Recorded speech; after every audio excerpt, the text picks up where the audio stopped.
Why in the world do we call it Good Friday? Shouldn't we call it Black Friday?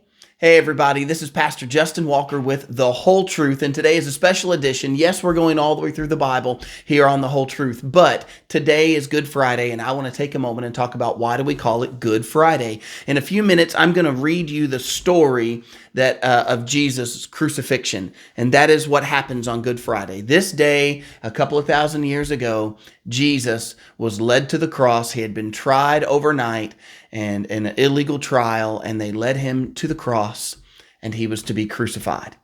And I'm going to read you that story. And why do we call that good? Why would we call it good that Jesus died on the cross? I mean, we're talking about scourging, we're talking about beating, we're talking about torture and punishment. It is an awful scene with Jesus being hung on the cross. Why do we call that good? Well, the answer to the question is like this. We call it good because we don't use the word good in the same way that we used to use the word good.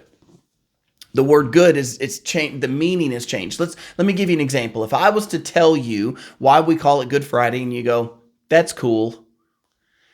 Do you think anybody's going to reach down and touch their phone to see if it's cold to the touch?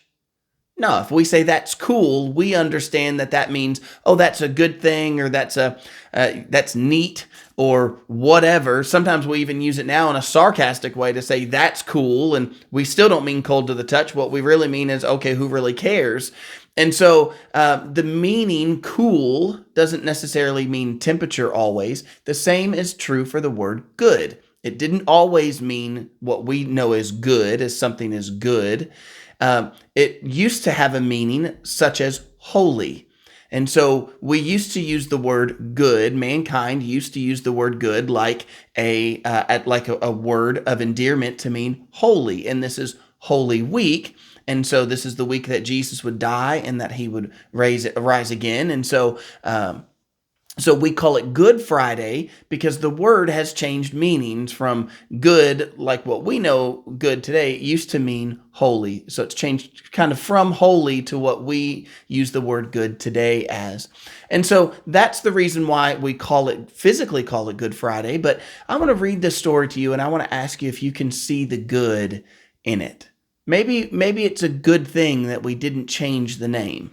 Read this with me. This is out of Matthew 27, and I'll start in verse 27. Then the soldiers of the governor took Jesus into the praetorium and gathered the whole garrison around him, and they stripped him and put a scarlet robe on him. When they had twisted a crown of thorns, they put it on his head and a reed in his right hand, and they bowed the knee before him and mocked him, saying, "Hail, Jesus, King of the Jews." And then they spat on him and took the reed and struck him on the head. And when they had mocked him, they took the robe off him and put his own clothes on him and led him away to be crucified.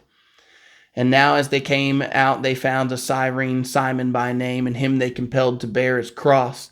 And when they had come to the place called Golgotha, that is the place of the skull, they gave him sour wine mingled with gall to drink, but as he tasted it, he wouldn't drink. And then they crucified him and divided his garments, casting lots, that it might be fulfilled, which was spoken by the prophets. They divided my garments among them, and for my clothes they cast lots. Sitting down, they kept watch over him, and they put up over his head the accusation written against him, "This is Jesus, the King of the Jews."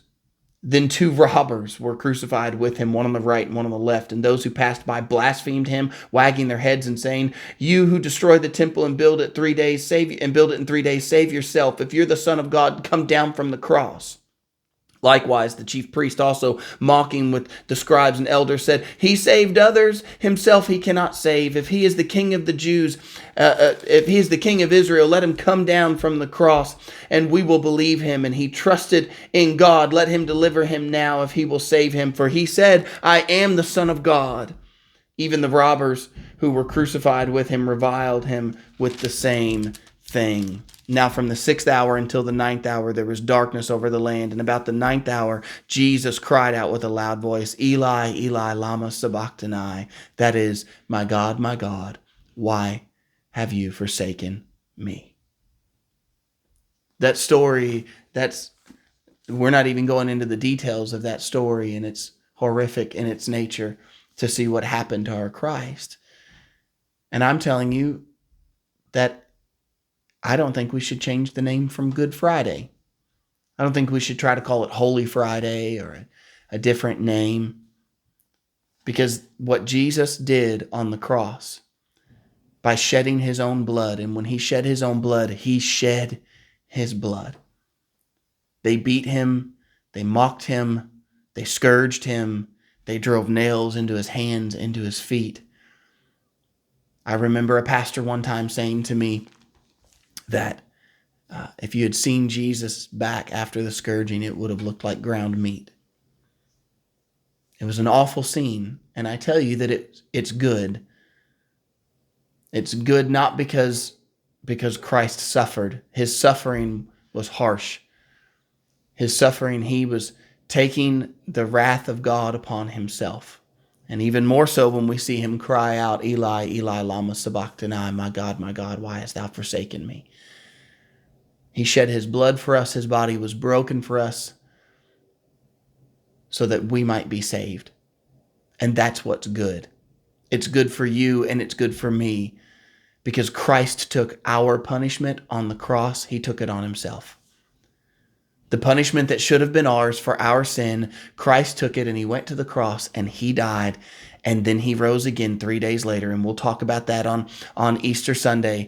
Christ rose again from the grave. And so you today can have a new life in him, forgiven of your sins. How can God just freely forgive you of your sins? Because Jesus freely laid down his life for you. And you can be saved if you'll put your trust and your faith in him. You can be forgiven because of what Christ did on the cross. I hope that you've done that today. Put your faith in him. He gave his life for you, and he asked that you would believe in him for your salvation. Would you do that today? All right, everybody, I hope you enjoyed today's video, and I will see you on Sunday with an Easter video. See you then.